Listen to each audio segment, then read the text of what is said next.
Shalom. Ya, selamat pagi jemaat yang kasih di dalam Yesus. Pada pagi hari ini kita memperingati kematian dan kebangkitan Tuhan Yesus. Kematian dan kebangkitan Tuhan Yesus ini sudah dinubuatkan Allah sejak ada di Taman Eden. Itu tuliskan dalam Kejadian ketiga ayat yang ke-15. Demikian bunyi firman Tuhan.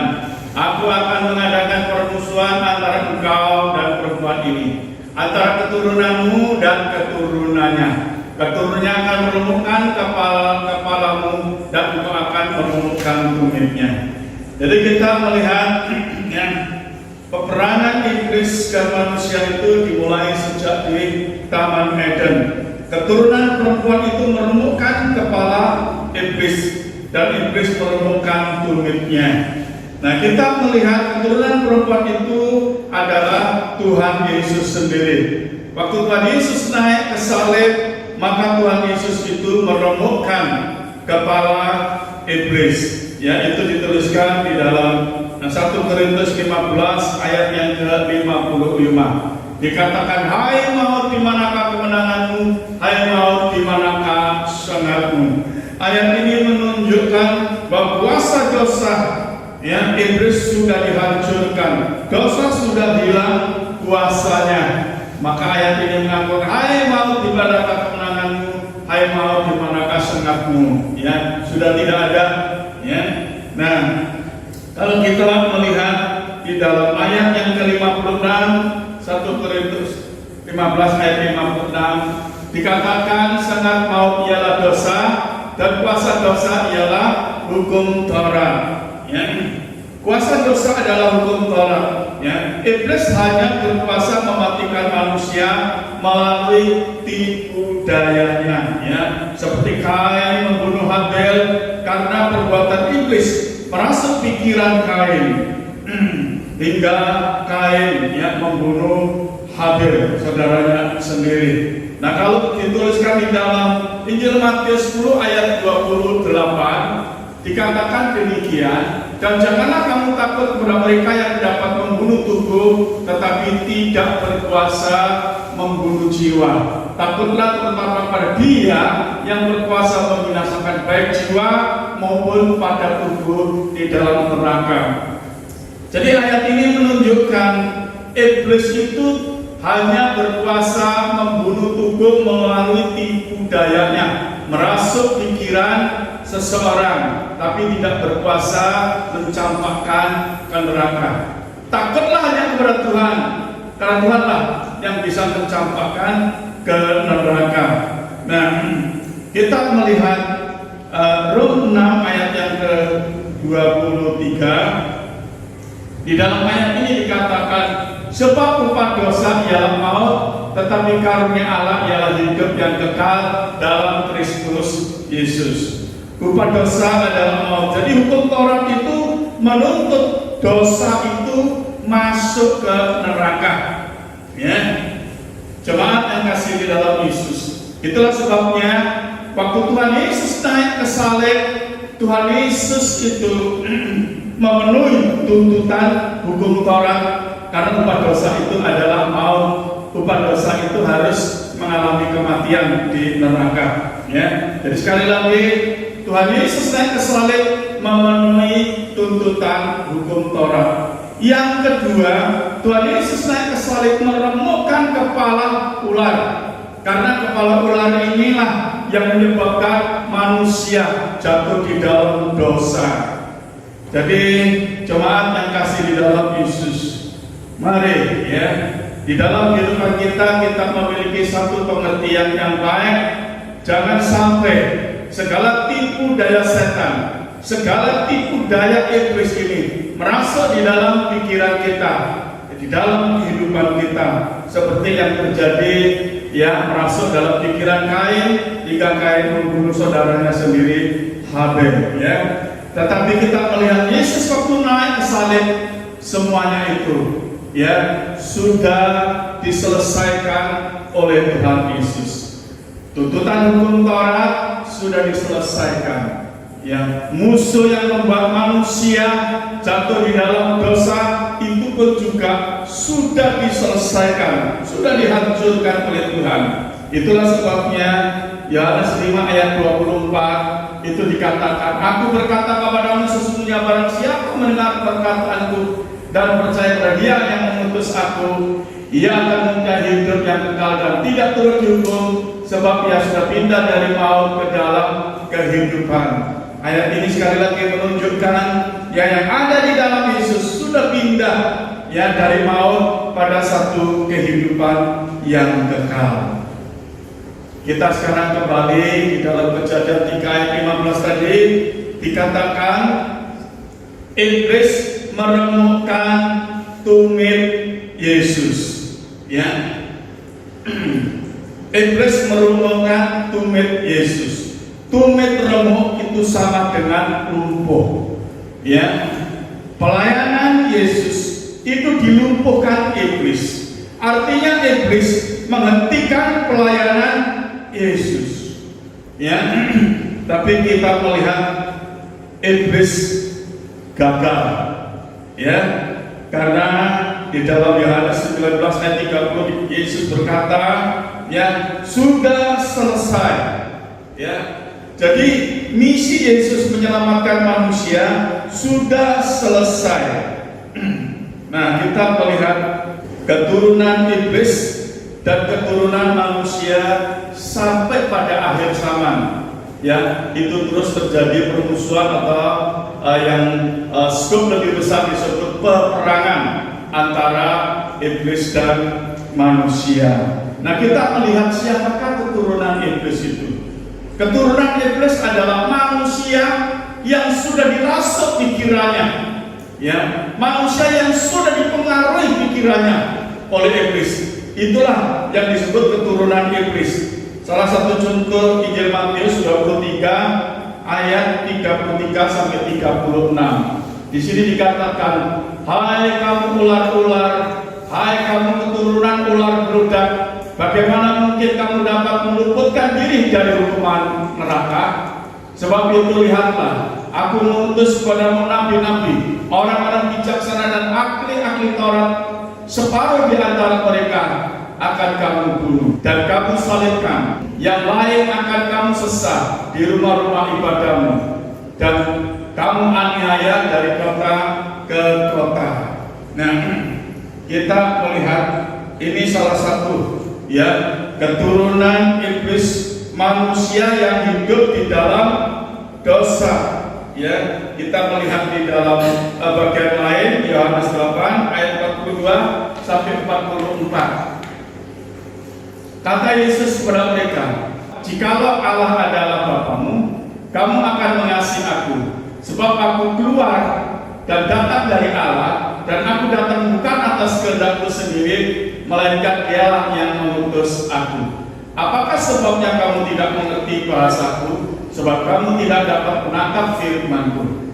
Iblislah yang menjadi bapamu, dan kamu ingin melakukan keinginan-keinginan bapamu. Ia adalah membunuh manusia sejak semula dan tidak hidup dalam kebenaran, sebab di dalam Dia tidak ada kebenaran. Apabila ia berkata dusta, ia berkata atas kehendaknya sendiri, sebab ia adalah pendusta dan bapa segala dusta. Kita melihat keturunan iblis yang kedua ini adalah manusia yang tidak memiliki kebenaran, tapi dia hidup di dalam kebohongan atau dia adalah pendusta. Nah, sekarang kita melihat satu ayat lagi bagian yang lain, 1 Yohanes 3 ayat yang ke-10. Inilah tandanya anak-anak Allah dan anak-anak iblis. Setiap orang yang tidak berbuat kebenaran tidak berasal dari Allah. Demikian juga orang siapa tidak mengasihi saudaranya. Di dalam ayat ini bagian keturunan iblis itu tidak memiliki kasih. Jadi jemaat yang kasih di dalam Yesus, dasar iman kekristenan itu adalah kasih. Kalau kita tidak memiliki kasih sebagai orang Kristen, hati-hati, jangan-jangan pikiran kita, hati kita sudah dirasuk oleh iblis hingga kita tidak memiliki sifat kasih. Ya. Nah, kita melihat di dalam 1 Petrus 1 ayat yang ketiga, terpujilah Allah dan Bapa Tuhan kita Yesus Kristus, yang karena rahmat-Nya yang besar telah melahirkan kita kembali dalam kebangkitan Yesus Kristus dari antara orang mati pada suatu hidup yang penuh pengharapan. Jemaat yang kasih di dalam Yesus, saudara adalah manusia baru yang dilahirkan melalui kebangkitan Yesus. Ya, kita melihat manusia baru itu menjadi anak-anak Allah. Itu diteruskan 1 Yohanes 3 ayat yang ke-1. Lihatlah betapa besarnya kasih yang dikaruniakan Bapa kepada kita, sehingga kita disebut anak-anak Allah. Manusia baru menjadi anak Allah. Manusia baru inilah yang meneruskan misi Tuhan Yesus, berperang yang melawan dosa iblis. Perhatikan jemaat yang kasih di dalam Yesus, saudara adalah manusia baru, ya, yang memiliki misi, meneruskan misi Tuhan Yesus, berperang melawan dosa iblis.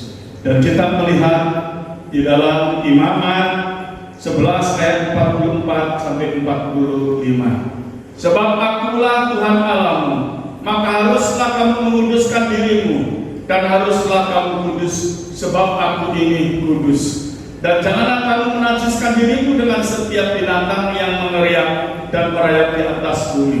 Sebab akulah Tuhan yang telah menuntun kamu keluar dari tanah Mesir, supaya menjadi Allahmu.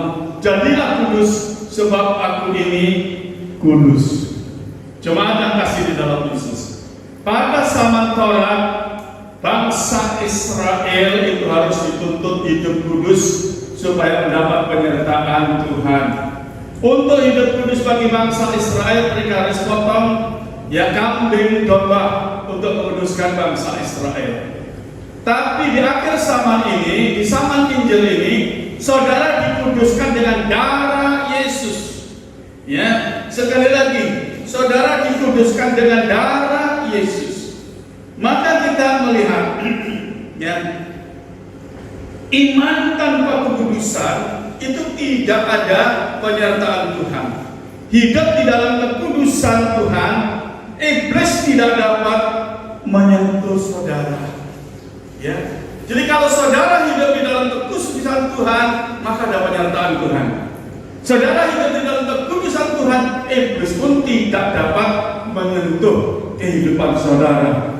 Maka saya sebagai kepala sekolah saya ingatkan, tingkatkanlah rohani dalam kekudusan saudara, tingkatkan kerohanian saudara supaya memiliki kudus, karena Tuhan adalah kudus. Ya.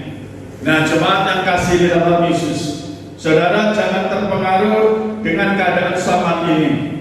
Virus COVID-19, ekonomi merosot, ya, dipakai iblis supaya semua manusia menjadi takut, iman rohani menjadi merosot, menjadi anak-anak Tuhan yang lemah, ya, dan tidak berdaya. Beriman dan hiduplah kudus di hadapan Allah, ya. Maka itulah terletak kekuatan saudara, karena ada penyertaan Tuhan, ya. Nah, di dalam kehidupan saudara yang kudus, saudara penyertaan Tuhan, maka saudara bisa meneruskan misi yang Tuhan percayakan dalam kehidupan saudara. Coba kita melihat 1 Yohanes 4 ayat yang keempat, ya. Demikian bunyi firman Tuhan, kamu berasal dari Allah, anak-anakku, dan kamu telah mengalahkan nabi-nabi palsu itu, sebab roh yang ada di dalam kamu lebih besar daripada roh yang ada di dalam dunia. 5 ayat 4 dan 5. Sebab semua yang lahir dari Allah mengalahkan dunia ini, dan inilah kemenangan yang mengalahkan dunia ini, iman kita. Siapakah yang mengalahkan dunia ini selain Dia yang percaya bahwa Yesus adalah anak Allah? Jadi jemaat yang kasih di dalam Yesus, ya, dengan keadaan dunia yang makin menakutkan, tetapi sekali lagi, saudara adalah anak-anak Allah, ya, yang telah menerima kasih karunia dari Allah, yang telah menerima kuasa dan kekuatan dari Allah. Tunjukkanlah saudara adalah anak-anak Allah yang perkasa, bukan penakut, ya. Saudara adalah anak-anak Allah yang diberkati dan disertai Allah. Saudara jangan merasa takut dengan keadaan ini. Kalau kita melihat hari-hari ini sangat menakutkan. Apakah Allah tahu tentang keadaan dunia yang seluruh dunia ini gereja ditutup, menjadikan semua manusia ketakutan? Apakah Allah tahu tentang COVID-19 atau yang disebut corona ini? Allah tahu, karena Allah Maha tahu. Ini keadaan akhir zaman. Jadi Allah memang tahu. Ini merupakan siap terapi, bagi anak-anak Tuhan. Siap terapi itu maksudnya uji coba bagi anak-anak Tuhan. Kalau ada masalah seperti ini, apakah anak-anak Tuhan tetap berdiri teguh atas kebenaran firman Tuhan, atau tetap berdiri di hadapan Tuhan dengan tidak ada rasa takut, berdiri teguh dengan penuh iman? Ini merupakan salah satu siap terapi yang Allah tunjukkan pada kita mengenai COVID-19 atau virus corona ini. Bagi orang-orang yang lain memang ketakutan, tapi janganlah demikian sebagai anak-anak Allah, karena saudara adalah anak-anak Allah yang diberkati, yang dikasih. Yesus sudah mati untuk dosa-dosa saudara. Yesus sudah bangkit, sudah memberi kemenangan kepada saudara. Jadi berbicara tentang virus yang menakutkan ini, jangan saudara ikut-ikutan menjadi takut. Tadi saya katakan siap terapi atau uji toba, karena Tuhan Yesus mau datang. Ini adalah akhir zaman. Karena firman Tuhan mengatakan di dalam Injil Lukas 18 ayat 8, demikian, aku berkata kepadamu, Ia akan segera membenarkan mereka. Akan tetapi jika Anak Manusia datang, adakah Ia mendapati iman di bumi? Kalau Yesus datang, apakah Yesus mendapati iman di bumi? Nah, inilah saatnya Tuhan Yesus melihat anak-anak Tuhan, apakah tetap memiliki iman yang teguh, iman yang seutuhnya, bukan iman yang goyah. Jadi jemaat yang kasih dalam sekali lagi, tunjukkan saudara sebagai anak-anak Allah yang perkasa, bukan penakut, tapi tetap percaya kepada Tuhan dan berdiri teguh atas kebenaran firman Tuhan. Karena sekali lagi, seizin Tuhan terjadi peristiwa ini, karena Allah adalah Allah yang Maha Tahu. Kalau seizin Tuhan juga tahu keadaan saudara. Kalau saudara dalam keadaan bahaya, tentu Tuhan juga tidak biarkan, karena saudara anak-anak Allah. Jadi tetaplah beriman, dan hidup di dalam kekudusan Tuhan. Itulah terletak kekuatan saudara. Puji Tuhan, Tuhan Yesus memberkati saudara. Shalom, Tuhan Yesus memberkati. Saya akan bawa di dalam doa.